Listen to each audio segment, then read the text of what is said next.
everyone, and welcome back to the Rumcast. This, of course, is the podcast that talks all things rum-related with the people who love and shape it.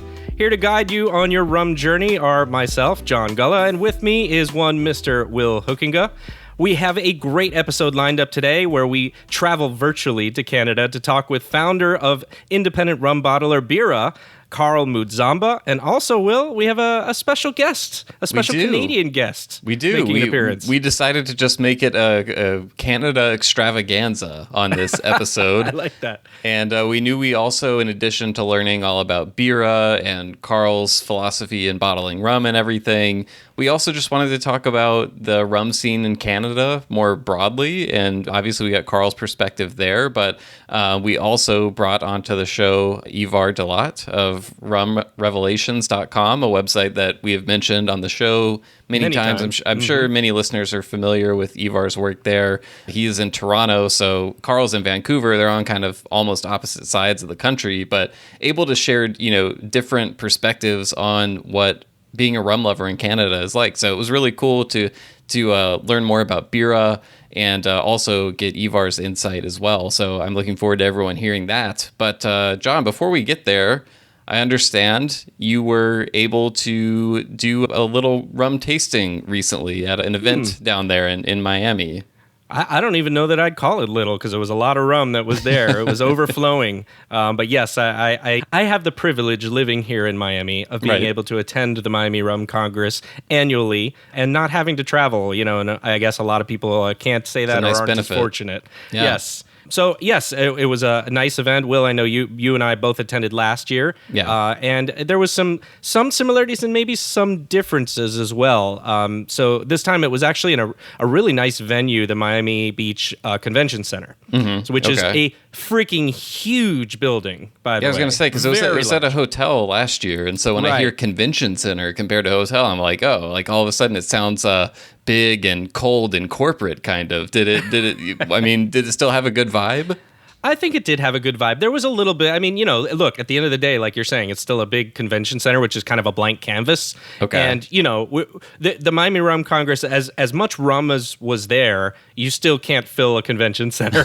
So, it was in a smaller room off to the side, or a few rooms, I should say, off to the side. So there was, I don't know, probably like 25, 30 different rum producers there. Like last year, it had the rum talks or seminars on one day. And then the following day was kind of the grand tasting event. And, as always, I'm learning, Will, because, we talked about this before, how you have to pace yourself in these type of things and, make some hard, tough choices sometimes. Sometimes you see a producer that you're like, yeah, I know them and I love them, but I'm going to have to skip because if I don't, I'm going to be sloshed and my palate is going to be burned by the time I want to get to try some of the other things that I haven't tried yet. Yeah, so sometimes the tough decisions will save you the tough mornings, the next day. So yeah. I know it's always hard to kind of try to recap everything, but when you just think back on the event right now, because we didn't plan to talk about this, so I didn't have you like prepare detailed notes or anything, but what just kind of stands out to you as like, oh man, these are the 2 or 3 rums that I really remember from that day? Oh man, that is tough. I will say thematically, as I bridge to answer your question and give myself time to think, independent bottlers did feature largely. So there was, at least 3 or 4 rum independent bottlers that I thought were, or distributors in some cases, that were showcasing their rums that were brought in that were very good. So, you had Spaghetti Western imports for Dead Reckoning's line that's now available in the States, and they were there, which was nice to see. That was really good because, they also, I believe, do Samaroli. So that was good to see them at a show. And then you also had our good friends, Mike Streeter from Down Island was there. Rolling Fork was there. And a few others also. I know I'm going to leave people out and people are going to be like, aha. But, there was really good stuff. What noise are you going to make? He was so close to, also mentioning that I was there. But there was also the usual suspects for really good rum producers, St. Lucia Distillers, St. James from Martinique, many others that, were there and were doing their thing. So that gave me enough time to answer your question, which is what's some stuff that stuck out? Well, I will say both Mike Streeter, he had a Ghanaian rum that he's bottling that I think is going to be really nice and people will really enjoy. Building on the Africa discussion in our 100th episode and the excitement there. Exactly. So, yeah. Rolling Fork had some really nice bottlings as well. That's somebody I know we've got to eventually talk to because I know they are widely available in the States as well. And then I did get to try some of those Martinique St. James, very old. I think it was 2001. The black bottle ones? No, those are the ephemeras, I think, and I tried some of those too. But no, this was the one that was an aged. I can't remember. You caught me off guard with what it is, but it was a really, really good one. Really enjoyed that one as well. It stuck out. Romero rum was there again. That I told you, the cask strength, one of my rums of the year from Canada. So that was nice to see them also still there, and I think they were getting warm reception from a lot of people. Yeah. So yeah, those are some that stuck out. There were plenty others. Well, I think it's interesting not only that you bring up the Canadian rum, because we do spend some time talking about distilleries in Canada that have stood out to both Karl and Ivar when we had them on together. The other thing that stands out to me is all the independent bottlers that you listed, and them being from, you listed a couple from the US, you listed one from Australia, and here we are talking to I think the only one in Canada, at least the only one who's doing it like this style. The only one we know of. Yeah. So I think that, that one of the things that came up in the 100th episode was the rise of the American independent bottler, but really I think we're seeing it be kind of the rise of independent bottlers outside of Europe, which is where that tradition is so long established, and where there are so loads and loads of independent bottlers there that have been doing it for decades in some cases. So it's exciting to see that type of rum business, I guess you would say, popping up in other places, because at the end of the day, it just means more interesting rums being more accessible to more parts of the world that don't usually get all of those lovely more European people. IB releases. Yeah. So, and, people wanting to put their own spin on it, wanting to do something different, which is something we talk about with Karl. He's had, I want to say, 3 releases at this point under his belt. Yeah. The first one being a Fijian rum from South Pacific Distillers, and then 2 MOBAs from South Africa. So, he right away kind of out of the gate started with stuff that is very offbeat, I would say, or not just kind of run-of-the-mill standard releases. I mean, I guess you could argue Fiji atypical. Atypical. Like Fiji, to an extent, if you're a rum nerd, you've probably seen a decent amount of Fiji releases, but doing South Africa MOBA, I know some other independent bottlers did some MOBA stuff, but that's still one that is relatively rare to see in the wild out there. So getting to hear his perspective on what he's trying to do with Bira, the unique challenges in Canada, and then getting kind of the consumer perspective from Ivar as well was really interesting. I'm excited for people to hear what they're up to up there.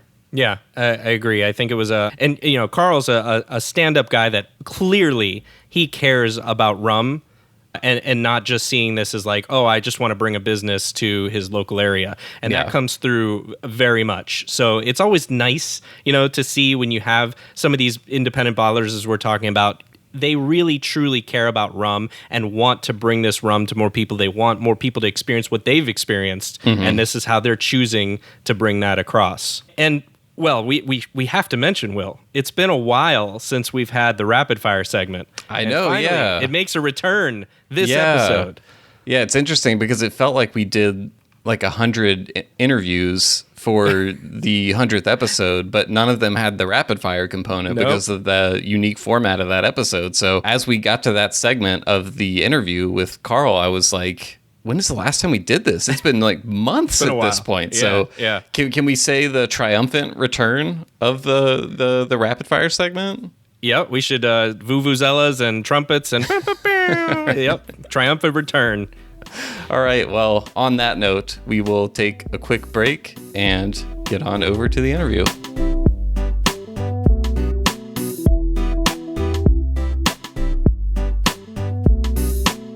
right, we are here with Karl Mudzamba, the founder of Bira rum out of Canada.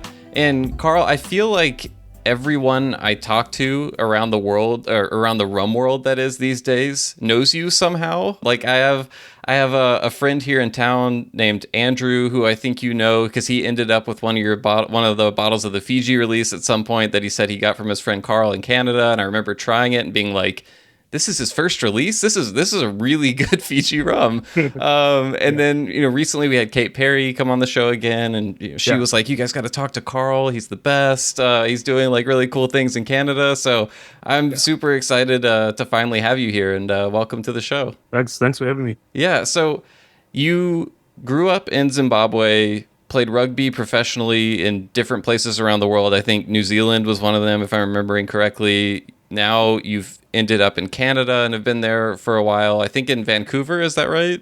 That's right, yeah, Vancouver. And so, like, how did rum enter the picture in this journey all over the world? I think I recall seeing in another interview you crossing paths with a bottle of El Dorado 15 at one point that may have kind of won you over. But where did rum come into the picture in this kind of global journey you've been on? For me, I'll start back in Zim. And I didn't spend many of my adult years in Zim, probably a couple, just post-secondary school. And then I went to mining school. So, kind of know a little bit about extracting metal from rock. Okay. My family's in the business too, right? So, okay, gotcha. Yeah. Anyway, I played rugby at some point, and that took me to Australia for a year. And then I went to New Zealand for 2 years, and I stayed for 12. But going to New Zealand, play rugby there was, I would say, probably like a Muslim going to Mecca for me, because when I got there, I was like, I am at home here, right? Because everyone knows the game there. It was quite remarkable because you'd have women, older women, saying to you, "Oh, you did this wrong, you did that wrong, you did that." Just breaking the game down. The culture there, yeah. That's not common back home. Usually, ladies are not that well invested in the game back home. So, and I was like, "Yeah, she's right," So I followed it on. Anyway, long story short, the few times that we did indulge, like most young adults, I would drink our fair share of rum and coke, right? So it was mostly the Bacardis and stuff. Like going back to Zim, the only cane spirit that we'd find that was made locally was mainstay, which is really more like a vodka, but it's made from sugar cane. Okay. Yeah. And then, that was what I'd probably see like Captain Morgan's around, but that was it. But Bacardi, the big brands that, they're all over the world. And I go to New Zealand now. I had a friend of mine, his name is Nelson Kapare. He travels a lot for work, and he still does to this day. He goes to some really exotic places with his job, and this is the guy that only drank beer. Or, we'd go to bars as young people, and he'd be always decline on the shots, he'd be like, no, I'm stuck to the beer.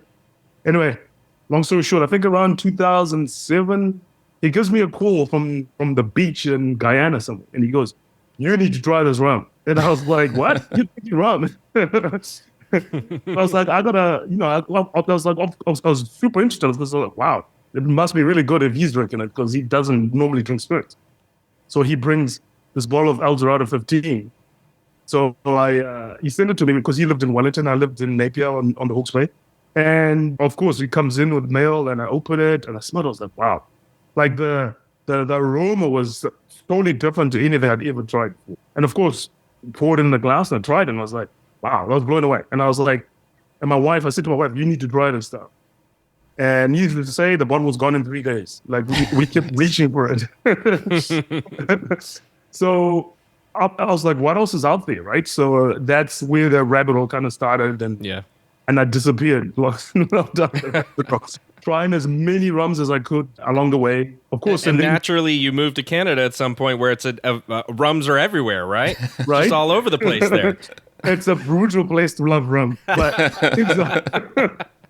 things are a lot better now, I must say. So, when we came to Canada, also being in Vancouver is very close to Seattle and the rest of the States, right? So we kind of worked out how to, you guys have a way better selection and than we do over here. So a lot of the rum, as I was going along, I got it from across the border, and when I traveled as well. So, when I came to Vancouver, I played a little bit of rugby still. My club is right in the city in Stanley Park. So a lot of our members And like, if you compare that to suburban clubs, you pretty much have the same people because families stay in areas for years, right? So you get like, people know each other like very well. But our club is pretty transient because we really attract the young players, the young Europeans and Kiwis and Australians who come over on work visas. So you will see a change of guards every 2 to 3 years as the visas expire and they go back to their home country. Mm-hmm. So, but that's also an advantage to me because a lot of the players we have, most of them are European. And as you know, Europe is the maker for rum.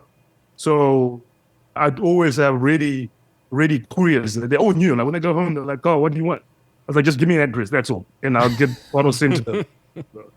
So that helped it helped in acquiring knowledge about the different rum styles up there, and also the reviewers. There's 2 reviewers are particularly important to me: Laat Bali at the Lone Cana, and Stephen James at the Rum Diaries. I bought bottles blind based on the reviews because after a couple of I kind of I was like, these guys, like, everything they say is pretty good. I agreed with, and I don't think I've ever missed the mark with any of them.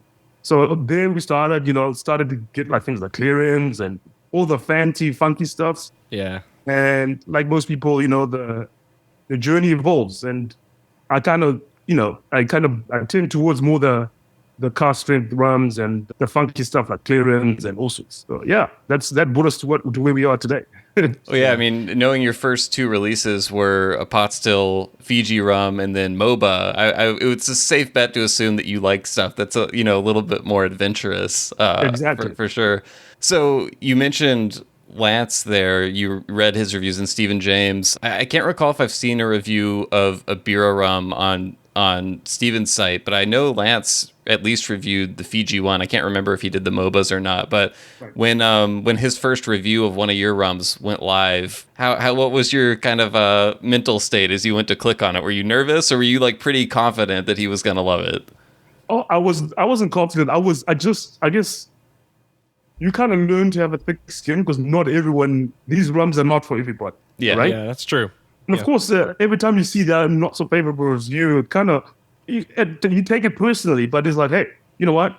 There's a rum for everybody. So I was kind of prepared because a few people had reviewed our rums, and most of them were pretty good, but a couple were like, oh, okay, fair enough. You didn't like it, well, that's fine. But I was prepared, but it was more an honor really for him to review the rum because like I read his blog religiously over the years, and I went to it for like if I needed, like if I was going to make, like I said, a blind purchase, I'm like, okay, he thinks it's pretty good, so it must be a decent bet for an outlay, Yeah. So yeah.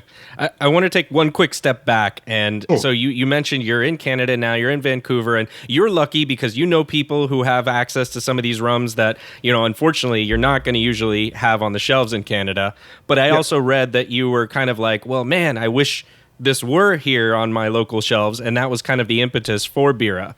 But I wanted to ask you, did that thought come to you all at once? Was it like an epiphany, like, I have to do this? Or was it more of like a slow realization over time of like, man, nobody else is doing this, so I guess it's on me? It was an evolution of a thought. So I'll rewind.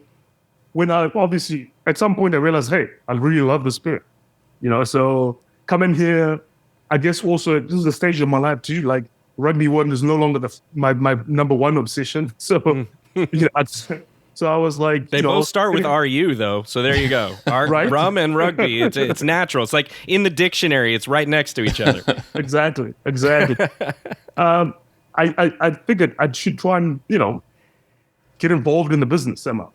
So my first attempt was really at being a distributor, but it turns out like enthusiasm is not enough. So the question would be like, okay, who else have you got in the portfolio? I'm like, well, you'll be the first one if you come along. And they're like, yeah, and I understand now too, right? You want, and I fully understand. Like, so it was, and I'm not unhappy that they closed the door at the time, but it is what it is, but it got us to where we are today. So I was like, let me see. So this is how it evolved. So I think I got close 3 times with 3 different brands. And in the end, it came down to who else do you have? And So I do want to talk about the first few releases that you've done, because I think one of the things that stood out to me about you beyond just the quality of that Fiji rum that I mentioned, so it was a 12-year-old pot still Fiji rum from South Pacific. I think it was a blend of 9 casks. Is that right? Yes, Yeah. that's right. So you had that. Then you followed it up a couple of releases that you sourced from MOBA. And one thing that stood out to me was how you didn't go through a broker for either of those releases. And I think kind of the new independent bottler, and I know that you're technically, I think technically a labeler or something. We can get into the when we talk about Canada a little more later and the quirks there. But generally what we see is new independent bottler. They source, maybe a couple of single casks from Sheer or Main Rum or something like that. And they come out with those releases. It's maybe 300, 400, 500 bottles or something like that. But you've got this over 1,000 bottle release that you sourced directly from Fiji, and then these 2 releases that you went directly to MOBA for. So I guess the question I had is just, how were you kind of able to go direct to distillery from day one, when I feel like with other independent bottlers we've talked to, they have to kind of like work their way up to that, and like build the relationships and everything. So what was that process like for you? Honestly, I just asked the question. Just knocked on the door? I was like, there weren't the only people I kind of hit up. There was a couple of other people that were like, maybe not. Or maybe wanted to see what we'll do. Maybe if I go back now, they might have a change of mind. But I just asked the question because I'd heard rumors about Fijian rum not being available to everybody. Yeah. Because of links to a big company we all know, right? So my original idea was to bottle a new make Fiji spirit, like a new make pot still, because my research had showed that no one else had done it except one bottler in France, I think L'Esprit, they called. Okay. I think that's they right. Bottled like a brute of a rum. It was like 80-something%, like full proof. And I had never come across any other one around. So, and I was like, you know what? Let me see if I can do that first. So my initial conversations with Liam Costello, he was then the head distiller. I was like, give me a couple of new make spirits. Let's see what you got. So he sent me some samples, and I was like, okay. But then I came stuck because my bottler, so technically into Canada, you cannot import new make bulk rum. It has to be aged at least a year. Really? So that was the sticking point. So I was stuck, and I was like, okay, what do I do now? Like, they were like, we can't do that. They wouldn't. I'm like, what if I pretend that it's been filtered? They're like, no. Exactly. Yeah. They're like, no, you can't do that. I was like, okay, fine. So that's why we ended up with the 12-year, which is not a bad compromise. Right. Just different, yeah. Just different. So if you wanted to import some unaged rum into Canada with the intent to age it there, even that, they'd be like, no, you can't do that. It has to be aged a year before it crosses the border into here. Brand new. That's wild. Wow. Yeah. So that's the rule of what you'd welcome. But hey, if it's in bottles, you can bring it in. Yeah. Go figure, right? So, and you started this venture around, when was that exactly that you were doing that? What year would that have been? I think it was 2021. We started. Okay. I think we went live. We went live in 2021. Yeah. Right. So this is probably, percolating in your mind around then, or maybe even 2020, but it's been a few years. And if you could tell yourself a few things that would help you save time, money, or maybe heartache, now you could tell that to your former self, what would some of those things be? I would. Other than that, you can't bring in new make rum. Right? I would have got with my bottler earlier because I lost a lot of time. Because what I really wanted was a bottler in BC, where I live in the province. Yeah. It makes it easier just with the way the product will be priced, et cetera, et cetera. Also being at home, like at least I'm closer to the action, right? Right. Because my bottler is on the easternmost point of Canada.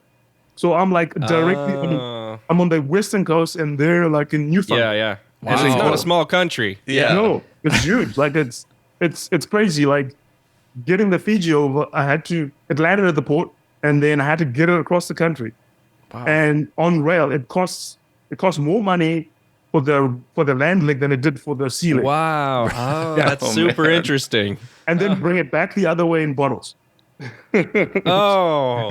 Wait, Yeah. I feel like this is a good time then to talk about this bottler distinction, because I think some listeners will be listening and being like, wait, I thought that Karl was the bottler. Why is he talking about having a bottler? Can you explain how that works in Canada and why it's a little different than other places? Okay, well, of course, the liquor laws, even down there in the States, you know what it's like Oh with yeah, yeah. with the different states and the requirements, Yeah. pretty heavily regulated. Whereas in Europe, I get the feeling that someone can just, as long as you have the right premises, you can pretty much set up your shop. It's a lot easier to do those things, and which kind of makes sense with the way they do the single cast releases. You can just set up shop, and literally everything's done by hand. Whereas my bottler is they do go packing for other brands, so they have lots of experience, like over 40 years. They have lots of experience, and they have scale as well. And they're also, because of economics, they only deal in certain minimum quantities. So they were only working 1,000 liter lots. So I had to get a blend. I was forced to get a blend of, that's why we had to get 9 casks for the first one. Okay, so that's why you couldn't just do one single cask at a time. Yes. That kind of, okay, gotcha. Yes. As opposed to, if I think if I'd got a distillery around here, it would have been possible to do the single cask things. Because then it's easy. I can actually go give them a hand while if we're going to be putting wax on the tops and all that stuff, all the hand stuff, we could do it. So when you went through the process, doing the Fiji, doing the MOBAs, I assume you have some in the works now that you're working on.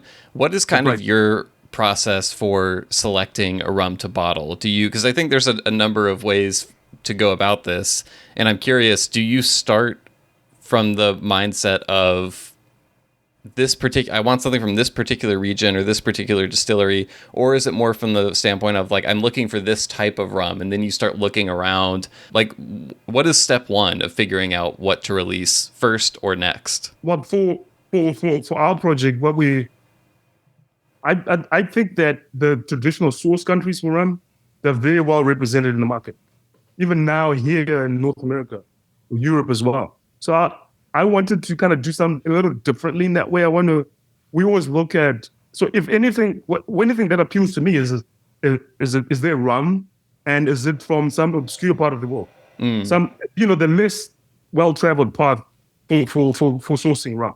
So that's usually the first qualifier. But in saying that, I'm not saying that we will not bottle Caribbean rum down the bottom.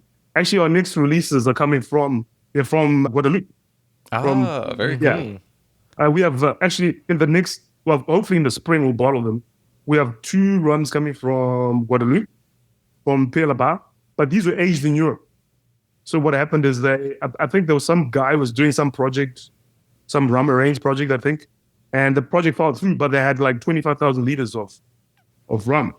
Nice. So they put it in cognac casks, and it's pretty good. So we're going to bottle 2 versions. One spent a few months in bourbon casks too. So that's the variation.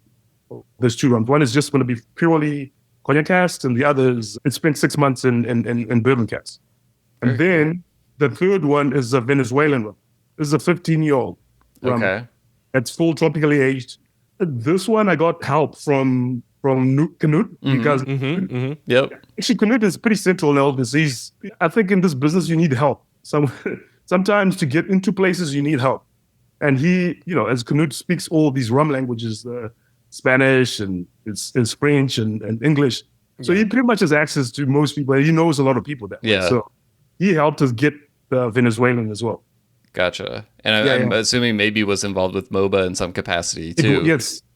Because he was doing a lot of work for them abroad here. So that's kind of like our focus. I want to show people that, rum is just as good from other parts from the less known source country. Right. Yeah. So one like part B to this question real quickly before we move on. Once you have identified kind of where you want the rum to come from, what is the process for identifying what to bottle from them? And I'm guessing it's some blend of, what's available, and kind of the Laat stuff, for example, kind of sounds like sort of a unique circumstance that pointed you to these specific rums. But do you go through like a tasting panel? Do you just get a bunch of samples and like hunker down at home tasting stuff? Or do you bring in other people and kind of vote on stuff? I know different people we've talked to have different approaches for this. So what's your approach? I approach like I hit them up. Obviously, I'm like, hey, I'd like some rum if you guys are you're interested in this, and And I'll ask the question of what's available, and then they'll get some samples to me and they'll send them over. To date, it's just my wife and I. My wife is a vino, but she is very good at describing spirits in the flowery part. I'm only good for yes or no. I can't tell you that, can you pick up diesel, petrol in this and stuff. But if I taste a rum, I can just, it's a yes or no for me. Mm-hmm. She'll go into detail like that. So we'll sit around with the sample for a couple of days, and, we'll revisit it a few times. And then we're like, yeah. She liked the Mohobas. She definitely loved the whiskey cask one, the one with the yellow label. Mm-hmm. She was like, you need to get that for sure. That was the South African whiskey cask? That's right. Yeah. She's the one who's like insistent that we get that one. So nice. Yeah. Ever have any big disagreements over, which rum is the best? You know what? With all the picks so far, it's been a winner. But she's just like, yep, that's good, done. You guys are just in sync today. Nice. Yeah. That simplifies things, probably. Yeah, it does. It's kind of like, well, if you don't agree, it's on to the next sample, right? So there, and you're married, so there's that. So you've accomplished at this point bringing in a few of these releases, and then you've talked about you're bringing in more releases into the BC, British Columbia, and I know you're also distributed in Alberta. And yes. I was wondering at this point, have you also now thought about whether you're going to be expanding into other provinces within Canada, or is the goal really to just keep bringing these good rums into your areas there and provinces, and then see how that continues to go? No, we definitely want to get into other provinces, especially Quebec. That's a very important rum market. But that's like Quebec and Ontario, obviously because of the numbers, it's a bigger market. Right. But those provinces it's just the government involved in liquor sales and distribution. So it's not easy to get into them. It's not like Alberta where you can just show up and I got this, register it, done. You have to go through a whole dance to get through. So we're working on Quebec. I'm hoping that this year we can get in now. Yeah. So Quebec and Ontario, I'll be very happy to get into them. And then obviously there's an export thing we've been trying to develop across to you guys in the States and Europe. Okay. Yeah, all right. Europe. But my ears perked up a little. Yeah. So we're still working through that. Hopefully, maybe this year will come online too. So yeah. That'd be awesome. Yeah. I just put it. I know you're probably already considering John's state of Florida, but I just want to slip Tennessee in for consideration as well. Okay, just right on. You don't have to make any promises now. I'm just saying, add it to the list of consideration. Yeah, add it. Yeah. There's at least 10 or 20 people in the state of Tennessee. That would be great. There's more than that. Whereas Florida, we got a whole thing going on here. So I'm just saying, Florida then Tennessee. Yeah. Yeah. You mentioned Mainstay earlier, the cane spirit that was around in Zimbabwe growing up. And from your description, you said it's almost like vodka. So it kind of sounds like probably distilled to a very high proof. So even though it comes from cane juice, it probably doesn't taste like a rum agricole or something, I'm guessing. Yeah. Is that right? Yeah. It's really like, I think last time I was home, I tried it. Even to where I was at, I was like, this stuff is like, it's different. It's like, this is not like any rum there is out there. Like it's like rocket fuel, really. Okay, so we one of the things that we've been hearing a lot lately and starting to see also are a lot of different releases coming out of Africa and just a general level of excitement for rums coming out of Africa amongst rum enthusiasts. So other than Mainstay, did you see any other rums growing up in Zimbabwe, maybe from other countries around the continent? Or is that something you've been more seeking out more recently with like the MOBAs, for example, and stuff like that? It's definitely seeking out more recently because obviously when I was young, young people don't drink that much. Yeah. And, that much. Yeah. So they probably were, I just wasn't aware of it at the time. And when you're young, you're trying all sorts of different stuff. So yeah.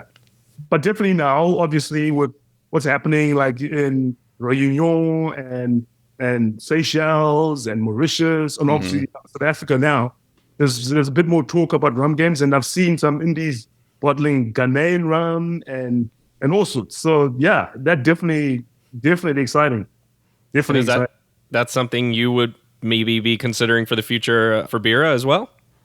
Oh, absolutely. Maybe down the line we'll see what happens. Yeah, absolutely. I'm it looks like Ivar is here, so I'm going to go ahead and Right. let him in. There he is. Hey. Eva. Hey. How you guys doing? Hey, Ivar. Hey. Welcome. Sorry to disturb your meeting. No, thanks for joining us. It feels strange to be talking for the first time, having read your stuff for so long and watched so many videos. So thanks for kind of popping in last minute. Well, it's the same way from me to you. So, I've been listening to your guys' stuff so much, and I've always enjoyed it. So, Thank you. No, I mean, we've been wanting to have Karl on for a while, and a couple days ago, John and I were texting. We're like, we've got some questions about Canada, and we know Karl and Ivar know each other, so why not see if he can hop on and add a little, perspective to the Canadian scene. But thanks for jumping on. No worries. And Karl and I like each other too, so that's a benefit. That helps. Yeah. I was hoping so. I actually figured it could go either way. If you guys like each other, it would be nice. But if you don't like each other, maybe some fireworks would fly, No fireworks. Sorry. Ivar, I know we both wanted to kind of ask a few questions. Really, it's more of like a mini panel here, right? So as we ask these, I'm sure you both have thoughts on them with regards to rum in Canada in general. But I think a good place to start might be that you're both involved with the Rum Club Canada Facebook group, I know. And there's an obvious benefit there to connecting rum lovers through that platform, especially in such a broad geographic area such as Canada, which, Karl, we were just talking about. But I also know we've heard from others that this can be very challenging online to put it nicely, right? It can be a challenging experience online with these groups. I wanted to ask what your experience has been, both of you, and what your philosophy behind fostering a good environment to help others explore the category is with that Rum Club Canada group. Well, Karl is walking away, so I guess that means I'm answering the question.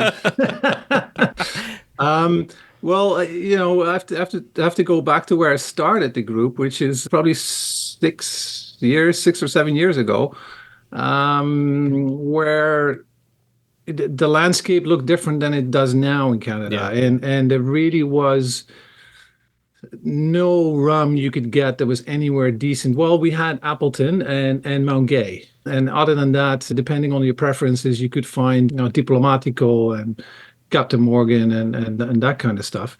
And I started the group just with the thought, hey, maybe it can be used as a bit of an educational platform to get people together who are interested in rum and open their eyes to what's available, outside of Canada, because we are so starved for good rum here. They're just as good as nothing, thanks to the monopolies that we have here, liquor monopolies.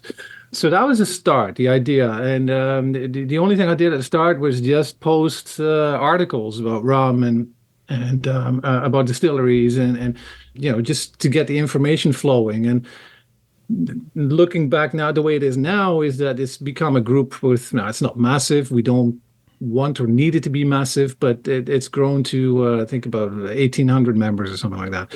And you see that I've seen the journey of a lot of people who came into that group started as, oh well, I'm drinking whatever Bacardi or whatever it is, and 6 months later they're talking about Hamden funky rums and whatever, which is great. I love watching these journeys of people, and it's not going to be like that with everybody. There's a lot of people there who don't post, they just read, and they might love bamboo or something that I don't love. So, but that's okay. There is I think it's a group that doesn't have that really fierce, hey, I'm gonna slit your throat if you like bamboo kind of attitude. We don't have that. It's also because it's Canadians. The Canadians tend to be, pretty nice to each other. I've heard that before. Yeah. Well, it's somewhat true. Anyway. But it's definitely a group that's leaning towards the non-sugared flavored stuff, and that's probably because I'm running it, and the mod group as a whole is drinking non-sugared flavored stuff. So that's maybe kind of the theme. but it's not being policed or anything like that. Like everything is welcome in a sense. And I've heard many people say, hey, you know what? I'm drinking this and this rum because of RCC, which, yeah, I mean, that's great. That's what it was for, really. I don't know if that covers your question, but yeah. And just to make sure for everyone listening. So Karl, you're in Vancouver, right? Yep. In British Columbia. And Ivar, where are you at exactly? I'm in Toronto. Toronto. Okay. Okay. So yeah, pretty far ends. Yeah. Yes. On that note, one of the things, we've made or kind of hinted at, and you just explicitly mentioned the kind of the lack of availability historically in Canada. But if you guys, I'll pose this to both of you, if each of you were to walk into kind of like what is thought of as like a generally solid, good quality liquor store in your area, so in Vancouver and one in Toronto, what is the rum shelf going to look like typically now? What kind of brands are rum enthusiasts noticing when they walk in those doors? I know Ivar will speak for himself, but we have in BC, we have a mix of government stores and private stores. So there's some stores, depending on their leaning, you can tell. I know the shops in BC that are after them like rum like we have. So when you go into those shops, they're going to have rums that are not even carried in the gum stores, and more like, obviously some of these shops carry our brands too, but they've other interesting rums along in the same kind of genre of the rums that we have. So they'll get, a few more agricoles showing up, some Cascade spirits. I know there's rums like from Kill Devil around and Plantation with their single cask releases and all that. So it's definitely a lot better than it was like 5 or 6 years ago. What about Toronto compared to that, Ivar? It's much worse compared to that because we have the LCBO. So you said your random liquor store. No, we only have the LCBO. There's nothing else. So the LCBO is the government monopoly in Ontario, Liquor Board of Ontario. Wow. And what will I find on the shelves there? Well, a lot of bottles of Bacardi. I once sent a picture to a buddy of mine who has a liquor store in Holland. You probably know him, Richard Blesgraaf. Mm-hmm. And he asked me, why are there so many of the same bottles of Bacardi? Like, well, because that's what they love to sell. It's volume, it's easy selling. And these brands, they pay to be on those shelves. Mm. So you'll find lots of Bacardi, lots of Captain Morgan, and then the sugary stuff, Diplomatico, Zacapa. Appleton has a big presence. Some Mount Gay here and there. That's kind of become a little bit less. Some random stuff here and there that comes in and out. Yeah. But that's basically it's brands owned by super large corporations. Yeah, correct. Yeah. So I mean, if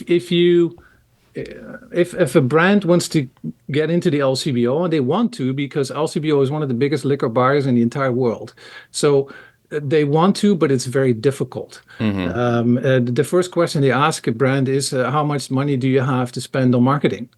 And because they're not going to market, they're not going to do anything really. And is that a code word? Marketing? It's like marketing. Like, how much money are you slipping us? Yeah. I don't know about that.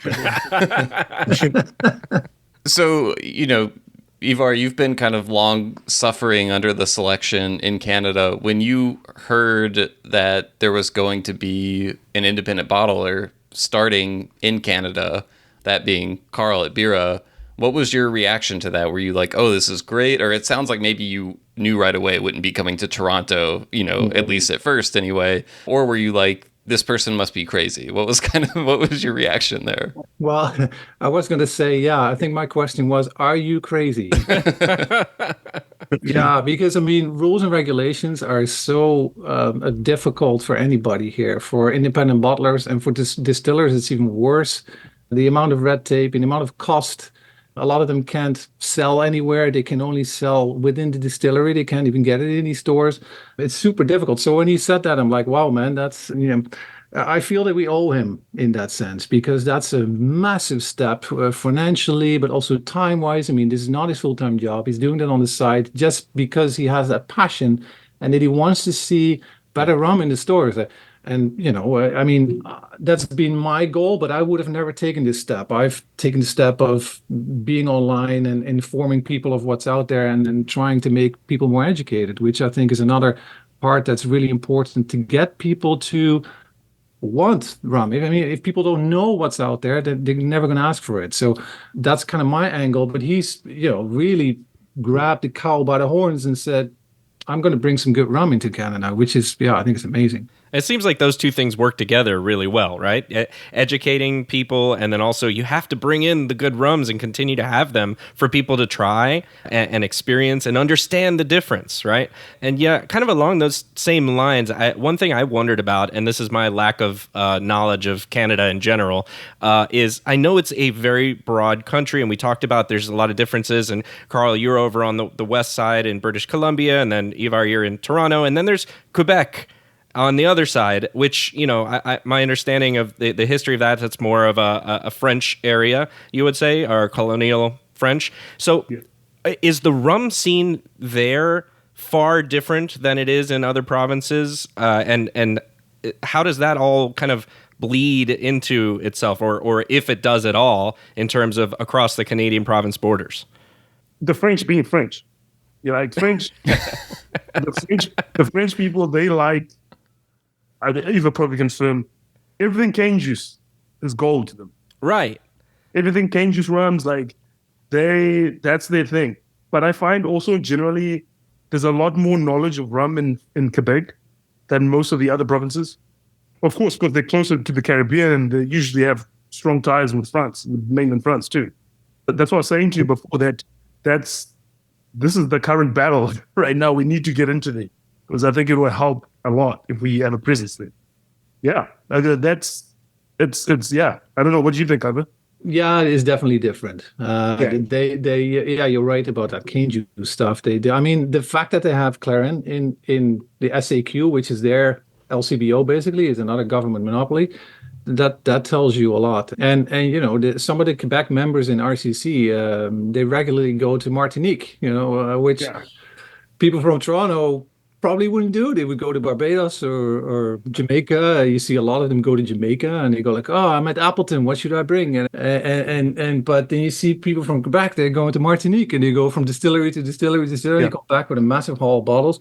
Yeah, very different, and it's just because of cultural difference. Right. It's yeah. It really sounds very similar to the U.S. in a lot of ways, right? Because certain states, like you've pointed out in Florida, John, especially in Miami, there being large Cuban, Puerto Rican populations and things like that. You'll see a lot of Latin American rum brands in states like that you don't find elsewhere. And we also have a large number of states that have state-run liquor monopolies as well. Mm-hmm. To varying degrees of inconvenience to the average rum enthusiast. So some of those states actually aren't bad, and some of them it's just sounds very similar to what you're dealing with there in Toronto. I wanted to ask about what would you guys, and well, Karl, you've kind of spoken to this already, but Ivar, when you're looking at what independent bottlers are doing right now, and you don't have to answer this specifically in relation to Bira, but just in general, what are you as a rum enthusiast wishing or hoping to see more from IBs in the coming years, just in types of releases, styles? What kinds of things are on your wish list? I can tell you what the wish list, and that's the answer to your question, but I'd like to answer it slightly different, to be honest. Oh, go for it. IBs can bring in whatever they like. And for example, what happens now a lot is that people in Toronto are ordering rums from stores in Alberta because Alberta is a province where it's open market. So a lot of rums coming in there. And if an IB wants to bring something into Canada, it's much easier to just go to Alberta. And then they hope that people in Ontario are going to buy most of it, which is, cumbersome. And we have seen Home Ski tried it that way, and it was hard. But in the end, my wish list is massive because, I'll invite you. I hope one day you come to Toronto and walk into an LCBO and you'll see what I mean.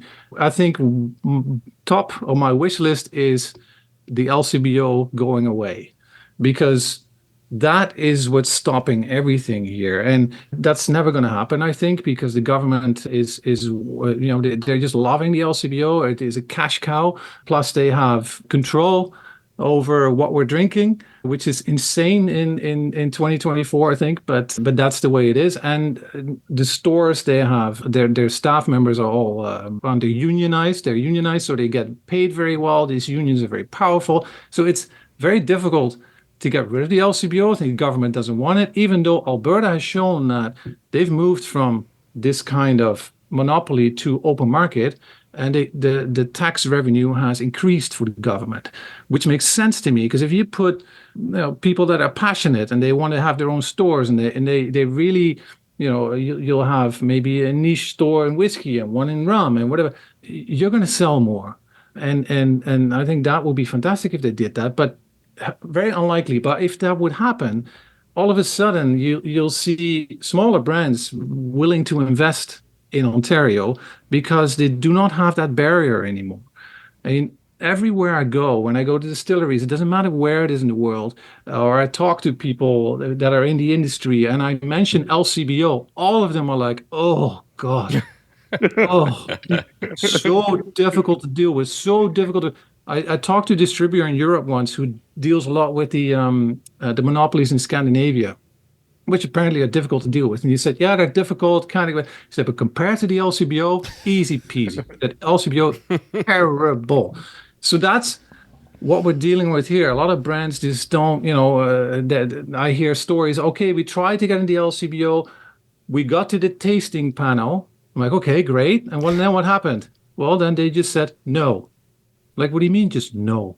Well, just no. There was no explanation, nothing. Okay, great. Wow. And that's just how it goes on and on and on and on and on. The only thing they care about is look into the world and they see what sells a lot. Oh, bamboo sells a lot. Diplomatico, Zacapa, this is what we're going to sell.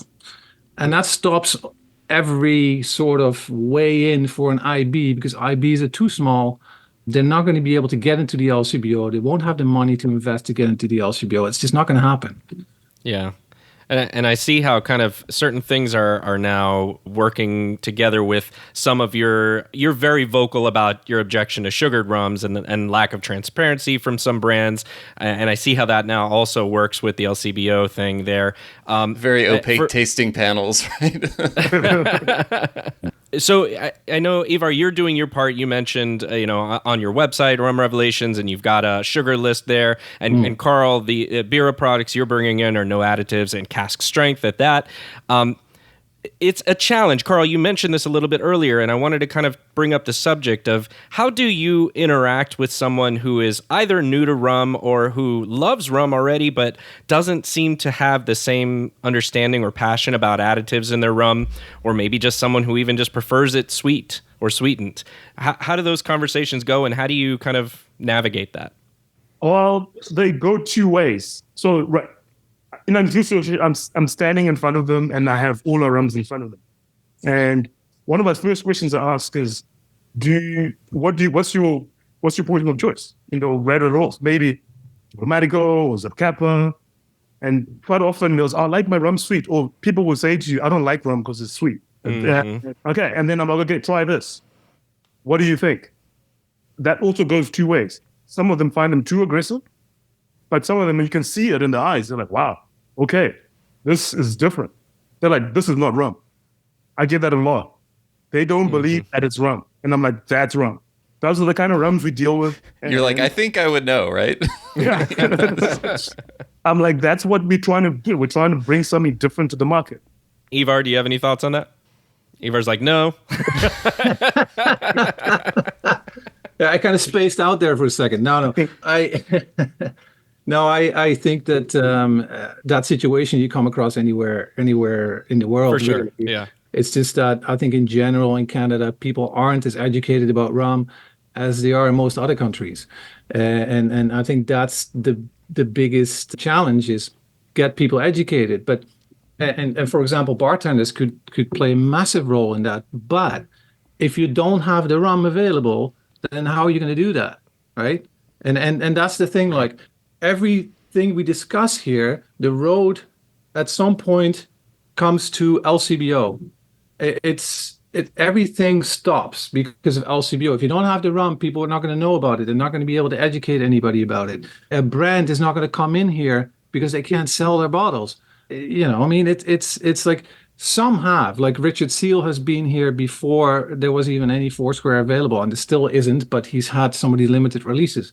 By the way, he calls us our territory here the North Korea of rum. So I've heard that one before. Yeah, that gets you an idea how he feels about it. But that's the problem. I think education is great, and when people come to me about rum, I mean, on a much smaller scale than what Karl is doing. But I have meetings at my house where I have a lot of rum and a lot of different rums, and the reactions I get mostly is that rum? Yeah, yeah. That's not rum. Really, is that rum? And the beauty is that in the end, I ask, so what were your favorites? And I'm always surprised. And people always tell me, oh, well, no, these sweet rums, people need these sweet rums to get into rum. It's absolute nonsense. Nonsense. When I give people rums, I'll give them a variety, agricole or molasses rums from all different countries. And then in the end, they pick, like the last time somebody picked an unaged agricole as their favorite. I'm like, how is that even possible? That's great.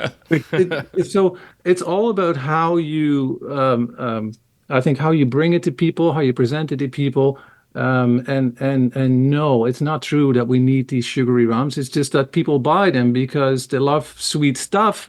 These brands have the biggest marketing money available, so they're always on the shelves where everybody sees them. They're pretty bottles, and that's why people buy them. And that's fine. Don't get me wrong. If that's what you like, great. But no, I don't agree with the statement that people say, "Oh, well, we need them because that's how people have to start in rum." No, absolute nonsense. One of the other things that I've been seeing more recently are mentions of rum producers in Canada. So not people bringing rum in, but just people distilling, making rum in Canada. I know John was kind of singing some praises of the Romero distillery, which is in Alberta. What have you guys seen from kind of the efforts of domestic distillers up there? How do you kind of, is there excitement about rum being made in Canada? Do you have excitement about it? Karl, is that something that could be interesting to you at some point as a bottler? Ivar, have you had many experiences with those distilleries up there? Yeah, like there's definitely some that kind of stand out to me. So I've been following their progress over the last couple of years. Obviously, Romero. I tried. They had a cask strength, just issued a cask strength sherry finished rum. That's not bad at all. Like it's really. I was like, wow, this is Canadian rum. Rosemont. They have a couple of decent ones there. Rosemont there from Montreal, Moonshine Creek on New Brunswick, and Karl's distillery. This Karl's guy, he has this like high ester rum he put out. It's very similar. There's got some similarities to the one from Savannah, I think. There's really? I find, cool. Yeah. So he did the long fermentation thing with them, and I was like, wow, it's not bad for a first attempt, And he has other kind of solid lines there too. So those guys I kind of keep an eye on, and hopefully one day, maybe we can work together somewhere. I don't know. We'll see. Yeah.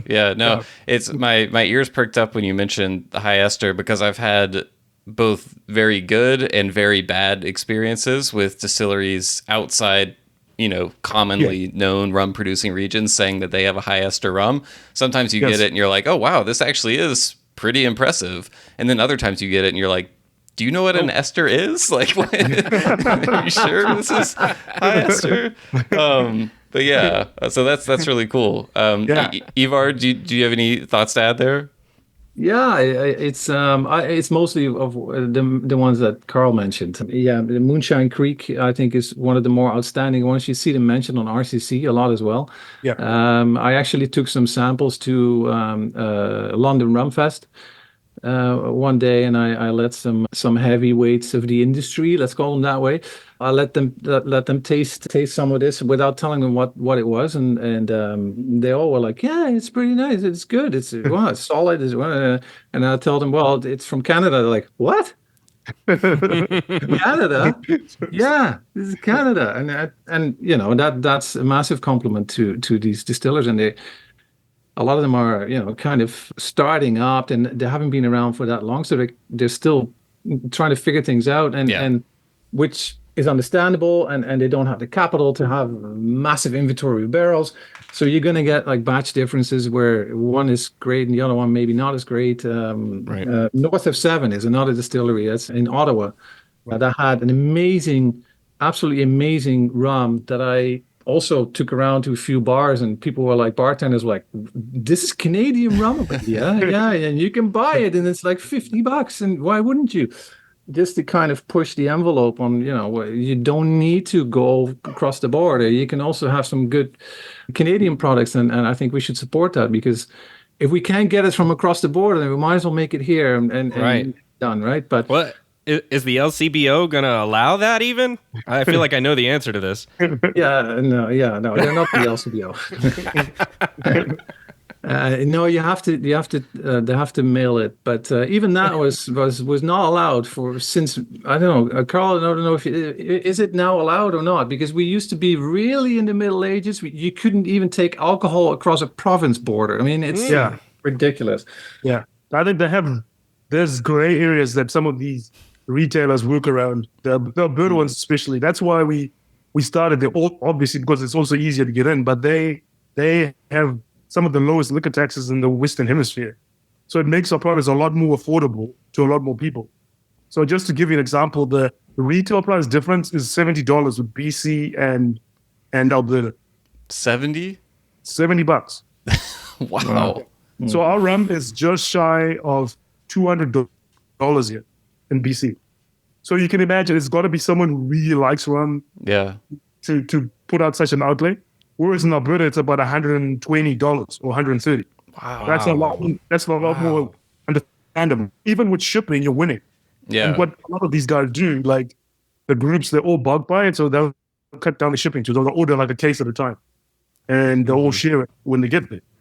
So those kind of stores are the ones that are keeping us going, because at least a rum can get to every corner of Canada that way. Yeah. But definitely it's easier if there's other people who don't quite trust online processes. So they would rather go into a shop and pick it up. So which is why we get into places like, maybe one day Ontario or Quebec as well. Those are the big population areas too. And people with a lot more means to buy it.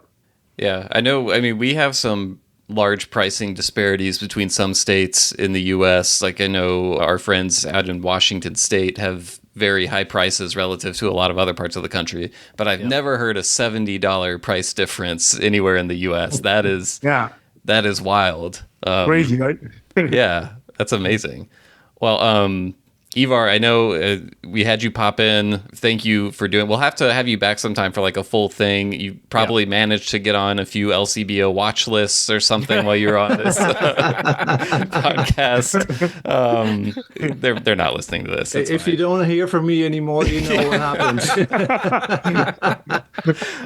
Well, we've got a few more Bira questions for Karl, but before we let you go, anything to add for those listening? No, I just want to say I think what you guys are doing is absolutely great. I've always admired what you guys do and how professional it is, and it's we're all trying in our own little way. Everybody's different. Every blogger is different, and we don't always see eye to eye. We don't always like each other, but in the end, our goal is the same, and that's to share the passion of rum and educate people on rum. And I think you guys are a prime example of how that's done properly. Well, the first place that I saw Karl on was Rum Revelations. So, you're doing great stuff as well. And everyone listening, go check out what Ivar is doing at Rum Revelations, the articles, the videos, the sugar list, tons of helpful stuff that we try to point people to as often as we can. So thanks for hanging out with us, Ivar. My pleasure. Cheers, Ivar. All right, Karl. So we do have a few more questions for you. One of the things we wanted to get to was just, I've seen the story behind the name Bira before, which is really intriguing to me. But I found myself wanting to know more. So you've described it as kind of this all-night ritual celebrated by the Shona people, which is my understanding is a very large group in Zimbabwe and maybe a few other countries in South Africa, or southern portion of Africa. But can you set the scene for us at a typical Bira? Like, how often does a Bira happen on a certain day every year, or do they happen at just different points in time? Like, what's going on there? At different points in time. Usually it's like, I don't know, just pick a time when maybe there's crisis or people just need guidance. And when they need guidance, like, it's time. So the whole family gets together, extended family.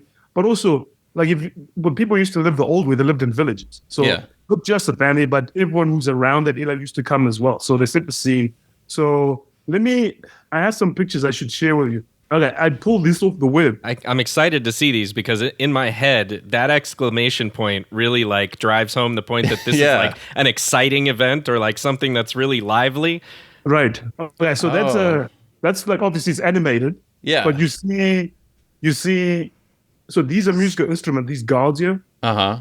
So obviously, there's a few different ages you see there, older ones. That is beer in those goats that those women are carrying.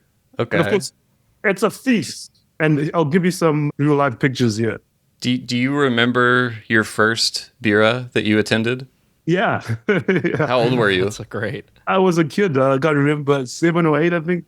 Yeah. So you see in this picture here that's what I think we're still seeing the first picture. Oh, my bad. Okay, let's see it. No worries. Sometimes you have to like share like a different part of your screen. All right, there. So that's kind of like, they're dressed in traditional garbs. So if you see on our logo now, it's kind of like a representation of this person here. Right. Okay. Now going back, I'll take the show. Stop shit. So going back, so the whole family comes together. So within the family, there's special people, spirit mediums.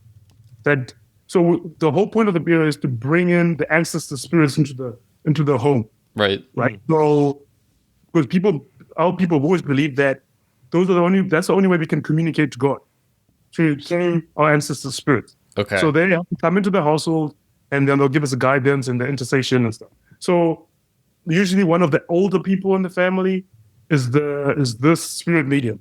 So the music sets the tone. The drums, the biras, of course there's food and boosts the party. So it's pretty lively. And then you will see when the spirit comes in, the spirit medium goes into a trance. Okay. Almost. So they start talking in a different voice. So that's the signal that the spirit has arrived. Wow. So now the messages are going back and forth between the living and gone. Maybe the couple needs a child, or the people want guidance on the farm. Like, when do we start plowing and stuff like that? Like, rain, please make sure it rains, because a lot of people don't have irrigation per se, even though they live off the land. So obviously some years are good and some years are not so good. So it's all the same worries we all have about providing and everything. It's a really interesting dynamic, though, because it sounds like there's an element, like you were saying, of celebration, of a party, but there's also like this real need or something that sprang up the need to have the beer in the first place. Well. Yeah, right. So there's kind of there might be something that isn't something people would think of as happy component of it as well. Needing water or something like that. So that's really interesting. How often does one typically? Is this like a once a month? Is it a couple times a year? Are they impromptu? Yeah, they impromptu. Okay, a few times a year, just depending on the needs of the people. But the whole point, the inspiration behind it is like, it's more the party element of it. It's a party. Obviously, you're amongst people who are familiar to you, your family, or you're bonding. And I figured, like, even outside of that environment, when we have drinks, even if we were to have drinks, I'm sure after a couple, we start to get spiritual.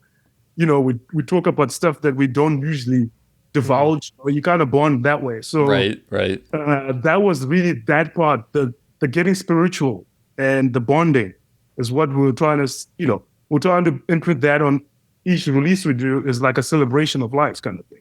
So that's hence cool. the connection. So yeah. Have you brought a bottle of Bira to an actual Bira yet? Not yet. Oh, that's got to be on the list, right? Not yet. Yeah. Maybe for an extra special release or something like that. That'd be a good day. Yeah.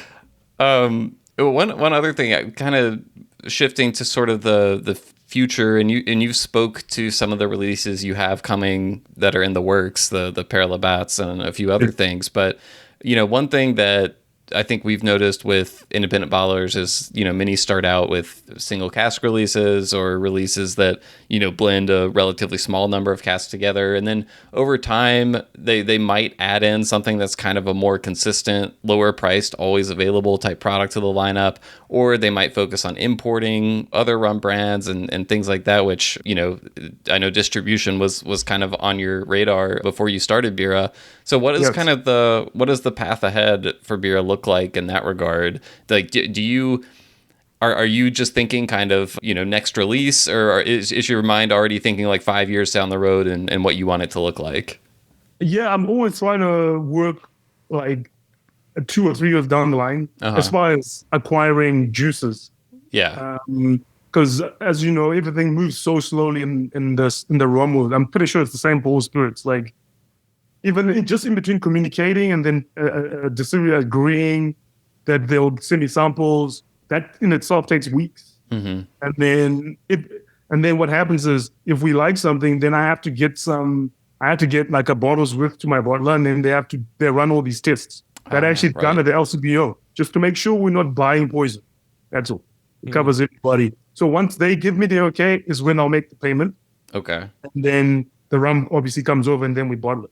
But you find like there's an event and then nothing for weeks, and then another event and then nothing. So it's So we're always going to work in advance. That way, at least if what things lined up, I have a few conversations going with some possible distillers, some for the possible releases down the line. So it's all the organizing samples, getting them here, and then going on. As far as carrying brands is concerned, because so far it's only me who does most of the work, and my wife helps in some of the admin stuff. Mm-hmm. I have to be kind of selective because I still work full time. I work on the waterfront. So containers, put that there, take that off. We organize all that on the ships and the rail and all that stuff. Gotcha. So those I do in my spare time. And so if I was to bring a brand in, it has to be something that's not massive. Like, I'm not going to be bringing in 10,000 cases or something, because I don't have the capacity to watch that. So it has to be someone like some small outfit to take care of. Mm-hmm. And I'm just waiting right now. We're waiting for juice. I can't reveal orders, obviously, but okay. Once we get an allocation, then we're gonna bring that in. And I'm sure it's you guys would like it too. I'm sure. Excellent. That's good to hear. That's good to hear. Yeah. So we're gonna do that just to help with the revenue stream, but also that was always what we wanted to do, to bring in different rum, like rum that's completely different to what we have in the market. Yeah. Something special and unique. So yeah, we got that. And I'm working on the, for the lack of a better word, a wild rum.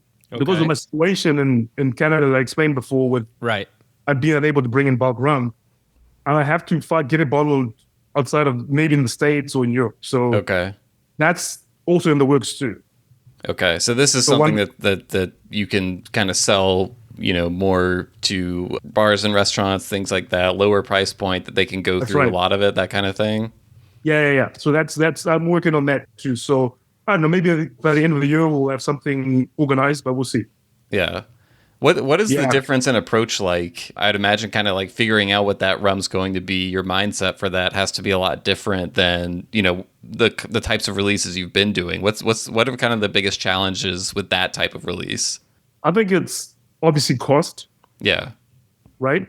Cost, because really that realm you're competing with the big brands. But it's cost, and it has to be different. That has to be selling point. Otherwise, you might as well not do it, because you're not going to beat the big brands with the economy rums. So maybe I'll be asking for another $10 on top, but it's got to be worth the outlay for them, right? Because they're like, there's no other rum like this. So it has to be something very unique. So that's the thought process right now.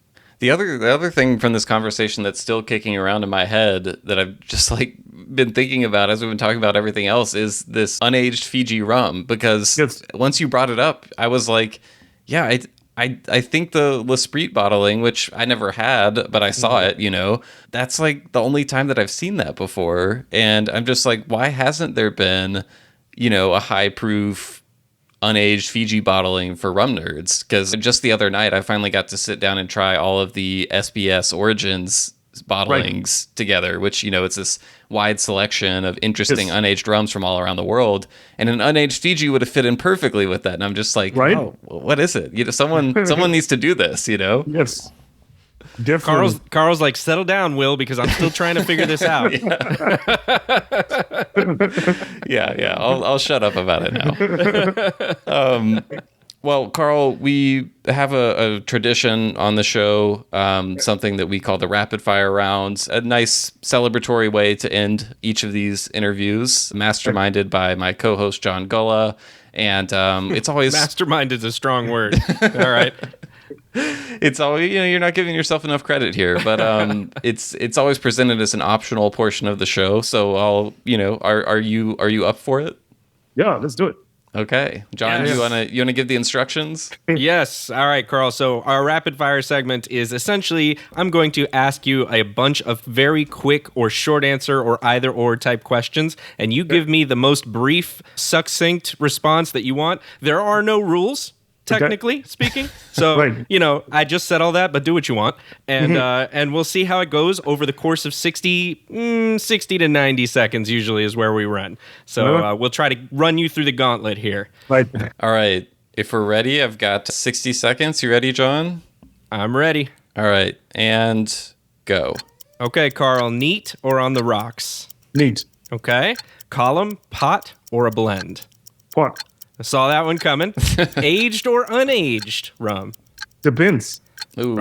Which is the right answer. Fair enough. I agree. All right. Cane juice or molasses? Depends. Also depends. Are we in Quebec or not? Correct, that's true. This is going to be a tough one for you, Karl, but I'm putting you through the grind here. Rugby or hockey? Rugby. He's like, I gotta answer that, rugby. Is there any rum cocktail you enjoy that uses real Canadian maple syrup? A daiquiri version. Oh yeah, that with works. the okay, yeah, that all works. right. It could be like a Bira exclusive. I mean, we can make it a thing. All right. So we talked about Bira has an exclamation mark after it, but I want to ask if someone wasn't sure whether or not they were drinking rum from a Bira release, wouldn't they then have to call it Bira with a question mark? That's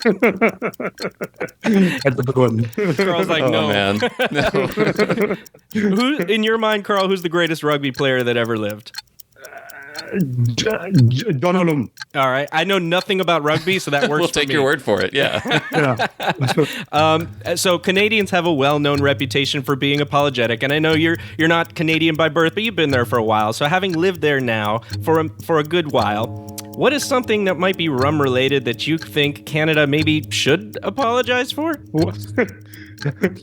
For the barriers there are to get it Exactly. wrong. Right. I feel like Ivar is yelling from somewhere. He's listening to this going, yes, the barriers. Should there be a Bira event in Zimbabwe to get rid of the LCBO or maybe at least loosen the Canadian restrictions of rum over there? That's on the cards. Need the help of the cards. All right. And finally, in 10 seconds or less, what do you think makes rum the best spirit in the world? The community. The community is excellent. I have instant friends all over the world because of rum. And You that's can't beat time. Yeah. Excellent. All right, well done, Karl. sir. Well done. Thank you.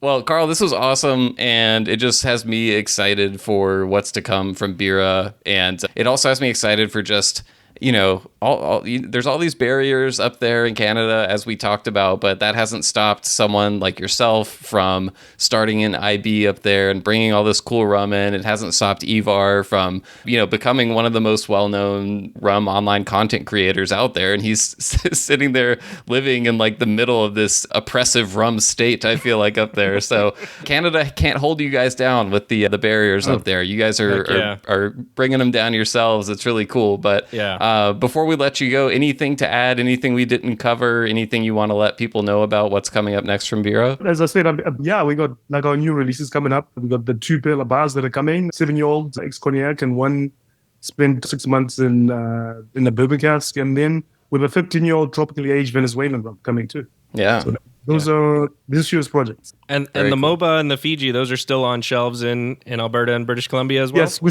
they're moving along. Yeah, we have them still. So yeah, they're still available. But You we'd guys have to come there to get them. So Yeah. we got Come and to grab them. find our way there. Come and grab them. Well, thanks again for stopping by and hanging out with us on a Saturday. Really appreciate it. Thanks a lot, guys.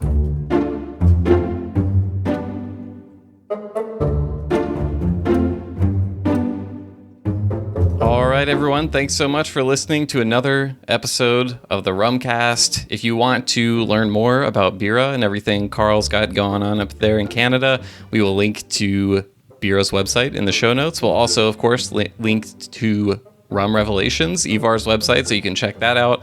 All kinds of great stuff on there that we've mentioned on the show before, so just jump on in, explore, you'll find something interesting. But in the meantime, if you have any thoughts on Bira, if you're one of our Canadian listeners out there, write into the show. Tell us what we missed in this episode about Canada, or maybe if there are other interesting distillers that weren't touched on. Let us know what's going on out there. We'd love to hear from you. Yeah. You can email us, host@rumcast.com, or you can find us on social media. John, where can they find us there? You just use the @ symbol. This is the A with the circle around it. I don't know if you're familiar with that, Will, because you're not on social media very much. I think it's on the number 2 key on the keyboard, right? Yes. You just hit shift and then 2, and it's the @ symbol. Okay.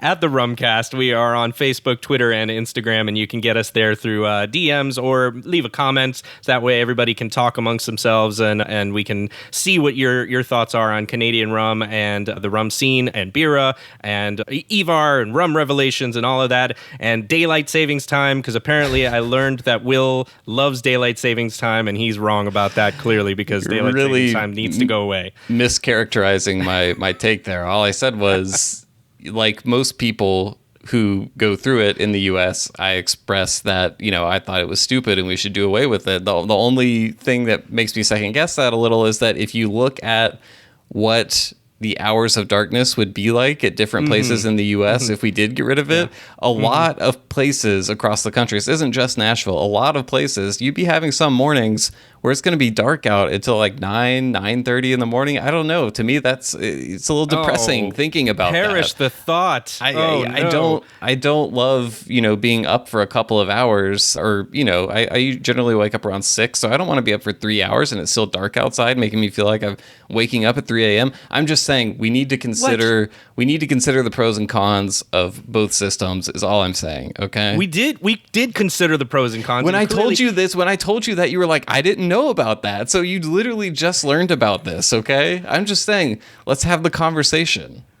Okay, all right, I will give you that. Down here in Miami, in the tropics, we see about the same timeline of, light to dark. Do you know that? Part. Do you know that for sure? Like, if they got rid of daylight savings time, are you 100% sure you know exactly what it would be like down there in Miami? 100%. Because it might be dramatically different. No, it'll be fine. All right, I'm gonna look into this. I'm gonna come back next episode with some daylight saving time facts. You should. Okay? You should, absolutely, because clearly you're in the wrong here. No, I don't. I'm very uncomfortable that you're making me out to be this champion for keeping daylight savings time. All I said was, I'm just saying that's what it sounded like. You sound like you're capitulating right now. No, so. I'm just saying there are some cons to getting rid of it that a lot of people would have to experience. But there's also some really interesting research that because of daylight saving time, Ben Franklin. This is the other side of the argument. The amount of traffic fatalities and all kinds of stuff skyrockets around. Right. Oh, you're saying exactly like you already knew this. You didn't know any of this. I did absolutely. Oh, how come you didn't bring it up then? How come you didn't bring it up until just now? I was gonna bring it up. Oh, really? You were gonna. You were too busy defending your precious point.